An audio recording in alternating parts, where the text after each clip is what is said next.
Hello बच्चों, चलिए प्रश्न को समझते हैं। प्रश्न है आपके सामने कि निम्न भौतिक अधिशोषण किसके व्युत्क्रमानुपाती है। पहला विकल्प है आयतन, दूसरा विकल्प है ताप, तीसरा विकल्प है दाब, चौथा विकल्प है सांद्रण।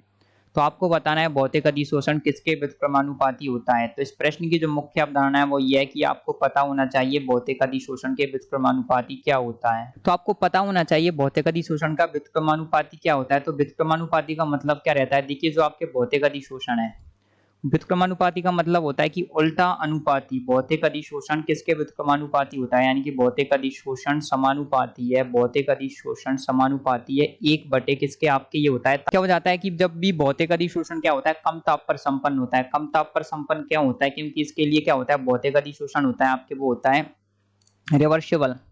यानी कि ये क्या होता है, रिवर्सिबल होता है। इसका मतलब है कि ये इसका क्या होता है, ये मतलब दोनों दिशा में हो सकता है, आगे और पीछे। क्या होता है, भौतिक अधिशोषण की जो आपकी सक्रियण ऊर्जा होती है वो क्या होती है, इसमें नहीं होती, बहुत ही कम होती है। तो जैसे ही आप क्या करते हैं, ताप बढ़ाते हैं, जब आप ताप को बढ़ाएंगे, ताप को बढ़ाने पर क्या होता है, जो अधिशोषण में जो अणु यहाँ पर आपके आ जाते हैं, पृष्ठ पर आए हुए अणु को क्या हो जाता है, उनको ऊर्जा मिल जाती है। तो उनकी जो गतिज ऊर्जा होती है वो क्या हो जाती है, बढ़ जाती है। जो गतिज ऊर्जा बढ़ जाएगी तो क्या हो जाएगा, वो पृष्ठ को छोड़ करके भाग जाएंगे। इस वजह से क्या होता है, भौतिक अधिशोषण ताप के व्युत्क्रमानुपाती होता है।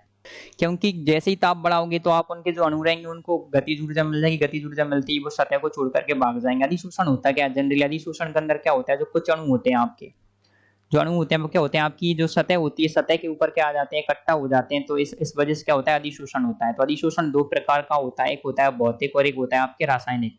तो भौतिक अधिशोषण किसके व्युत्क्रमानुपाती होता है, वो आएगा आपके विकल्प बी, ताप। सेकंड में बोला गया है आयतन, तो आयतन से इसका कोई फर्क नहीं पड़ता, आयतन के व्युत्क्रमानुपाती नहीं होता। आगे बोला गया है दाब, कि दाब के तो ये समानुपाती होता है, एक्स बाई एम समानुपाती होता है पी की पावर 1/n, ये आपने पढ़ा होगा।